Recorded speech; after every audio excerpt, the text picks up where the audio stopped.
Good morning students. रजे +2 class. अज आपां business studies का जिहड़ा तुहानूं टॉपिक समझ नहीं आया सी मैं दोबारा तो रिपीट करन लगी हाँ। चैप्टर हैगा बेटा अपना प्रिंसीपल ऑफ मैनेजमेंट। ठीक है, प्रिंसीपल ऑफ मैनेजमेंट मतलब प्रबंध के सिद्धांत किने दिते सी बेटा? वो हैनरी फ्यूल ने। तुहानूं क्वेश्चन भी पूछा जा सकता वा 1 नंबर दे विच। ठीक है, कि मैनेजमेंट के प्रिंसीपल किने दिते ने? हैनरी फ्यूल ने। जे तुहानूं क्वेश्चन आ गया कि मैनेजमेंट ऑफ प्रिंसीपल्स दा फादर कौन है, तां भी उहदा नाम कौन आएगा? Henry fuel.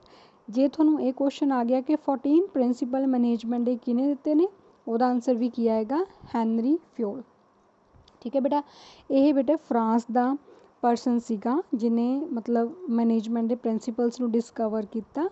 ये परसन ठीक है, ये मतलब किसी कंपनी दे विच पहला जॉब बहुत छोटी पोस्ट इन्होंने जॉब की। हौली हौली बहुत मेहनत करके ये चीफ मैनेज जिन्होंने आप MD भी बोलते हैं बेटा, ठीक है, उस पोस्ट के उत्ते फिर इन्हां दी प्रमोशन भी हुई है। तो इन्होंने काम करते एक चीज़ देखी है कि मैनेजमेंट जो भी बिजनेस दे विच मैनेजमेंट किया जाता गा तो वो कुछ प्रिंसीपल्स होने चाहिए ने, जिन्हां प्रिंसीपल्स नूं फॉलो करके प्रोडक्शन नूं वधाया जा सकता है, ऑर्गेनाइजेशन नूं वधिया चलाया जा सकता है, तो अपने इंपलॉइज़ नूं खुश रखा जा सकता है। तो ये प्रिंसीपल्स बिल्कुल रजे सिंपल है। तुसीं जनरल लाइफ दे विच भी देखोगे आपां फैमिली नूं मैनेज करन वेले आर्मी दे विच, पुलिस दे विच, हॉस्पिटल दे मतलब हर एक जगह ते इस प्रिंसीपल्स नूं बहुत फॉलो किया जाता गा जो तुसीं पढ़ोगे। अच्छा, प्रिंसीपल पढ़ाउण तो पहला मैं तुहानूं मैनेजमेंट का मीनिंग दसना चाहनी हाँ।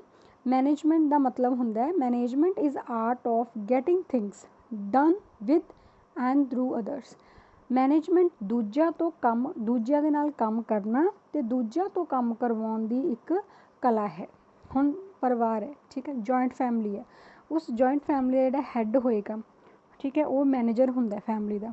उन्होंने सारी चिंता हुंदी है ना कि इन्नी इनकम आऊगी, वो इनकम नूं मैं इन्ने मैंबरां च किवें मैनेज करना है, किवें मैंबर्स नूं विच कोआर्डीनेशन बना के रखना है। मतलब हर एक तरह की जिहड़ी टेंशन या जिम्मेवारी जिहड़ी आ वो किहदी हो जाती है? उस हैड दी। ठीक है, अपनी फैमिली तो ही मैनेजमेंट जिहड़ा वर्ड वो शुरू हो जाता गा। इसी तरह बिजनेस दे विच भी हुंदा है कि बिजनेस च कल्ले एक बंदे ने काम नहीं करना हुंदा, उन्हें दूजे बंदे तो काम करवाना हुंदा, नाल आप भी करना हुंदा है।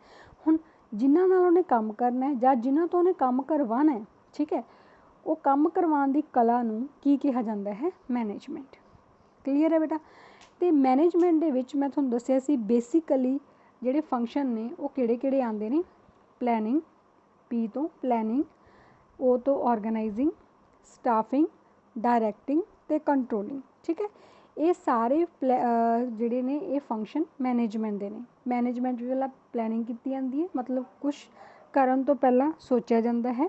ऑर्गेनाइजेशन का मतलब एक स्ट्रक्चर रेडी करना कि टॉप लैवल इन्ने परसन ने, मिडल इन्ने होणगे, सुपरवाइजर इन्ने होणगे, सुपीरियर इन्ने होणगे, वर्करस इन्ने होणगे।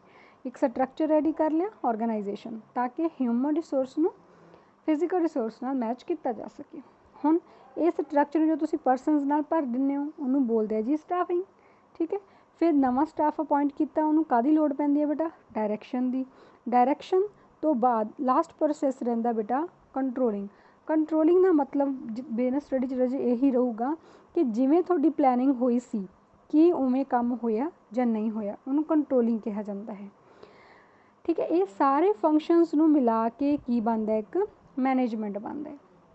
ठीक है, हुण इस मैनेजमेंट विच जिहड़े हैनरी फ्यूल ने प्रिंसीपल्स दिते ने आपां उन्हां नूं देखीए। हैनरी फ्यूल ने आपां नूं टोटल 14 प्रिंसीपल दिते हैं। तो इस वीडियो दे विच मैं तुहानूं 5 ही डिस्कस कर पावांगी, नहीं तो फिर थोड़ी वीडियो बहुत लंबी हो जाएगी, तुसीं उन्हें बोर हो जाओगे। 14 प्रिंसीपल्स किहड़े-किहड़े ने एक बार आपां फटाफट नाम पढ़ लैंदे हां। जिवें पहला आ गया डिवीजन ऑफ वर्क, काम नूं वंडना। अथॉरिटी एंड रिस्पॉन्सिबिलिटी, अधिकार अते जिम्मेवारी। डिसिप्लिन, अनुशासन। यूनिटी ऑफ कमांड, हुक्म दी एकता। यूनिटी ऑफ डायरैक्शन, आदेश दी एकता। सबॉर्डिनेशन ऑफ इंडिविजुअल इंटरस्ट, भी अपने इंटरस्ट नूं नीचे रखना। रेमूनरेशन, काम करन दे बदले वेजिस एंड सैलरीज देना। सेंट्रलाइजेशन, जदों किसी भी संस्था दे विच डिसीजन लैण दी पावर्स एक परसन दे हत्थ च होण। लाइन अथॉरिटी जां स्केलर चेन। ठीक है, ऑर्डर, इत्थे ऑर्डर का मतलब सिस्टम है। इक्विटी, सारिਆਂ ਨੂੰ इक्वल समझना। Stability in tenure of personnel. Personnel का मतलब बेटे हुंदा गा परसोनल का मतलब हुंदा इंपलॉइज़ वर्कर्स, ठीक है भी उन्होंने जो नवे वर्कर्स आते हैं तो उन्होंने थोड़ा टाइम दो थोड़े इन्वायरमेंट में थोड़ा सैट होने का। नैक्सट इनिशिएटिव, इनिशिएटिव का मतलब होंगे पहल, ठीक है। तो fourth is the team spirit, spirit they crop भी पूरी लॉयल्टी दे नाल सद्भावना दे नाल सच्चाई दे नाल ऑर्गेनाइजेशन दे विच काम करना। तो ये 14 प्रिंसीपल्स बिल्कुल सिंपल ने बेटा, ठीक है। तो अज मैं थोनों पहले 5 प्रिंसीपल्स जिहड़े ने इस वीडियो दे विच करवावांगी। फस्ट प्रिंसीपल आंदा विच डिवीजन ऑफ वर्क, नाम तो पता लग रहा है कि हैनरी फ्योल ने कहा है कि ऑर्गेनाइजेशन का जिहड़ा काम है, ठीक है, उन्होंने तुसी एक परसन तो नहीं कराना हैगा, उस काम नूं तुसी अलग अलग पार्ट्स विच पहला वंडना है, तो फिर उस अकॉर्डिंग सारियां दे विच ही वो काम जिहड़ा इक्वली डिवाइड होना चाहिए गा। देखो work should be divided among individuals and groups to ensure that efforts and attentions are focused on special priorities of the task, ठीक है बेटा। सीधी जी गल है, जो मान लो इन्ना काम है, इस सारे काम के पहले छोटे छोटे तुसी पार्ट्स बनाओ, ठीक है। तो हर एक जोड़े भी इंपलॉइज़ तो तुसी काम लेना जिन्हों ने करना है उन्होंने विच बराबर बराबर काम वंडो इस तरीके नाल कि जिहड़ा परसन जिहड़ी फील्ड विच स्पैशल है उन्होंने उस तरह का काम दो ताकि अपना काम ईजीली समूथ वे नाल कर सके। उन्होंने कहा गया डिवीजन ऑफ वर्क, ये एक परसन पर बोझ नहीं पएगा, ठीक है। ये एक वर्ड यूज़ होंगे बेटा स्पैशलाइजेशन। स्पैशलाइजेशन का मतलब होंगे भी जो परसन जिहड़ी फील्ड में स्पैशल हो, हुण जिवें मैं M.Com की है, ठीक है। तो इस वास्ते मैं कॉमर्स की क्लासेस लै रही हाँ, जे मैंने साइंस दी क्लासेस लैन कह दें मैंने कुछ भी नहीं आएगा, मैं उन्होंने कुछ नहीं करवा पावांगी बिकॉज मैं उहदे विच मेरी कोई स्पैशलिटी है ही नहीं। मतलब इसी तरह बिजनेस जो होंदा है कि जिस तरीके का भी तुसीं किसी तो काम करवाना है तो उन्होंने स्पैशलाइजेशन फॉलो करो भी जिहड़ा परसन जिहड़ी फील्ड में स्पैशल है उन्होंने उस तरह का काम दो।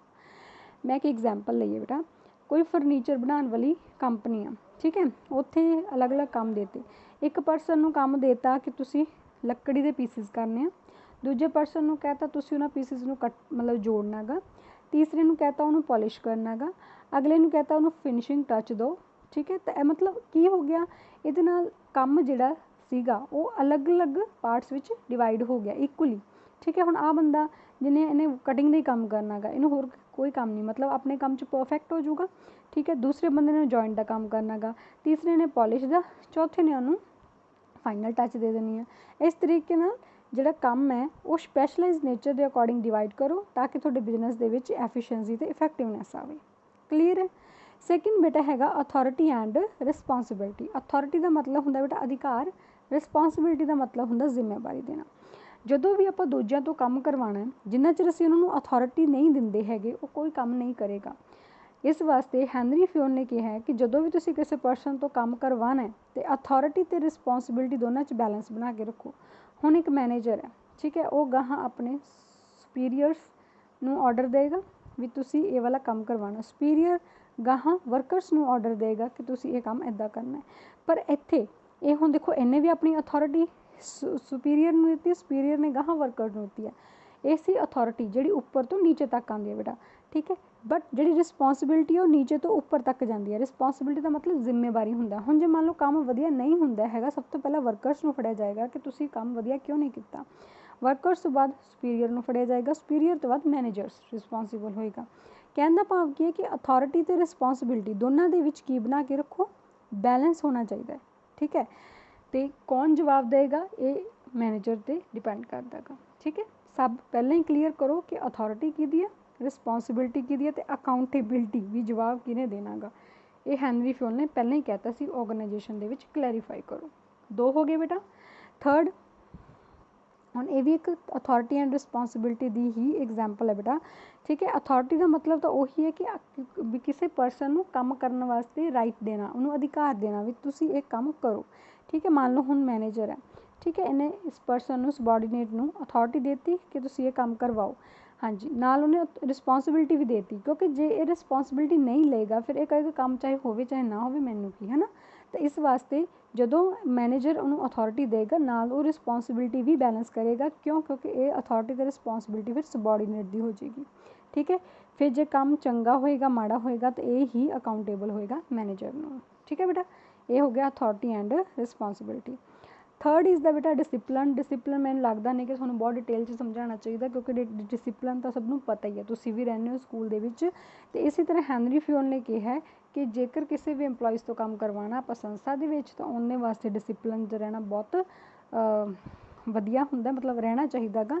इंपलॉय मस्ट ओबे, ठीक है, भी उन्होंने आग्ञाकारी होना चाहिए गा। But this is two sided. Employee will only obey orders if management play their part by providing a good leadership. दो साइड ने, उही गल है, जेकर मैनेजमेंट उन्होंने अच्छे तरीके नाल लीड करेगी तो ऑबवियस है भी वो डिसिपलिन च रहणगे, नहीं लीड करेगी डिसिपलिन च नहीं रहणगे। तो होर मैं इस तो बाद तुहानूं डिसिपलिन बारे नहीं दसूँगी, क्योंकि तुहानूं खुद ही पता है डिसिपलिन की हुंदा है। फोर्थ जिहड़ा वेरी वेरी मतलब इंपॉर्टेंट भी है, थोड़ा समझण दे विच तुहानूं लगेगा, पर है कुछ भी नहीं इहदे विच। Unity of command. यूनिटी मतलब एकता, ठीक है। कमांड का मतलब हुंदा बेटा order. Unity and command. Unity of command मतलब आदेश की एकता या हुक्म की एकता, ठीक है। कमांड मीनस ऑर्डर, ठीक है। ਇਹਦਾ मतलब ये है कि वर्कर्स नूं, इंपलॉइज़ नूं सिर्फ एक मैनेजर ही ऑर्डर दे सकता है। वर्कर्स नूं, कर्मचारियों नूं, इंपलॉइज़ नूं सिर्फ एक मैनेजर ही ऑर्डर दे सकता है। मतलब वन बॉस, एक बॉस ही अपने इंपलॉइज़ नूं ऑर्डर दे सकता है। जे इंपलॉइज़ या वर्कर्स नूं दो या दो तो वध मैनेजर या बॉस ऑर्डर देणगे तो दे गैट कन्फ्यूज्ड, मेरे को कन्फ्यूजन हो जाएगी भी वो किहड़े बॉस किहड़े मैनेजर्स का जिहड़ा ऑर्डर है फॉलो करनगे, तो अपना काम सही तरीके नाल नहीं कर पाएंगे। इस वास्ते हैनरी फ्योल ने मेन फोकस दिता यूनिटी ऑफ कमांड ते बेटा। यूनिटी ऑफ कमांड मीनस कि एक वर्कर्स नूं सिर्फ एक बॉस, एक मैनेजर ही ऑर्डर दे सकता है, ठीक है बेटा। उस तो बाद देखो हुण आ के डायग्राम है यूनिटी ऑफ कमांड दी। इस डायग्राम दे विच देखो बॉस, ठीक है, यह बॉस ने पहला अपने सबॉर्डीनेट्स नूं काम देता, हुण सबॉर्डीनेट इक्को ही अपने वर्कर्स नूं ऑर्डर देगा, यानी कि एक सबॉर्डीनेट है वही अपने वर्कर्स नूं मैनेज कर रहा है। ये सबॉर्डीनेट अपने वर्कर्स नूं मैनेज कर रहा है, ये सबॉर्डीनेट अपने वर्कर्स नूं कर रहा है, ये बॉस अपने वर्कर्स नूं कर रहा है, ये वाला बॉस अपने वर्कर्स नूं कर रहा है। कहण दा भाव की है कि वर्कर्स नूं सिर्फ एक बॉस ही ऑर्डर दे सकता है, that is known as unity of command. Next आंदा बेटा unity of direction. Unity of direction का मतलब हुक्म सॉरी आदेश की एकता, ठीक है, दिशा दी, निर्देश की एकता, सॉरी बेटा, निर्देश की या दिशा की एकता। इसका मतलब ये है कि जिहड़ा भी काम करवाना है with that is directed by one manager using one plan for one common goal. भी एक कॉमन गोल नूं अचीव करने वास्ते मैनेजर का सिर्फ एक ही प्लान होना चाहिए। हुण ये नहीं हैगा कि जे मान लो एक ग्रुप दे विच 10 परसनस काम कर रहे हैं तो मैनेजर ये नहीं कहूगा 10 नूं अलग अलग तरीके नाल काम करन नूं नहीं कहेगा, वो 10 नूं सगों इक्को ही मैथड नाल काम करन दे लई कहेगा, ठीक है। हुण जिवें यह मैनेजर है, जिन्ने भी ये अंडर इंपलॉइज़ या वर्कर्स सुपरवाइजर्स काम करनगे, इन्हां नूं काम करन दा इक्को ही मैथड दसेगा, इक्को ही प्लान दसेगा, अलग अलग नहीं दसेगा, ताकि वो अपना जिहड़ा कॉमन गोल है जिहदे वास्ते वो काम कर रहे हैं उस गोल नूं अचीव कर सकन, ठीक है बेटा। हुण इहनूं ध्यान रखना गा। यूनिटी ऑफ कमांड का मतलब की सीगा कि एक बॉस वर्कर्स नूं ऑर्डर दे सकदा है, दो या दो तो वध बॉस ऑर्डर नहीं देणगे, ठीक है। तो यूनिटी ऑफ डायरैक्शन का मतलब कि एक मैनेजर जिहड़ा गा वो कॉमन एक ही कॉमन गोल नूं अचीव करने वास्ते इक्को ही plan, one plan for one head, भी एक ग्रुप वास्ते इक्को ही प्लान होना चाहिए गा, अलग अलग प्लान्स नहीं होने चाहिए गे, ठीक है बेटा। हुण तुहाडा होमवर्क ये है कि तुसीं यूनिटी ऑफ कमांड ते यूनिटी ऑफ डायरैक्शन दे विच डिफरेंस दे मैनूं 6 पॉइंट टैबलर फॉर्म दे विच लिख के भेजने आ, ठीक है बेटा। तो आई होप सो कि अज तुहानूं ये वाली वीडियो समझ आ गई होगी। थैंक यू बेटा।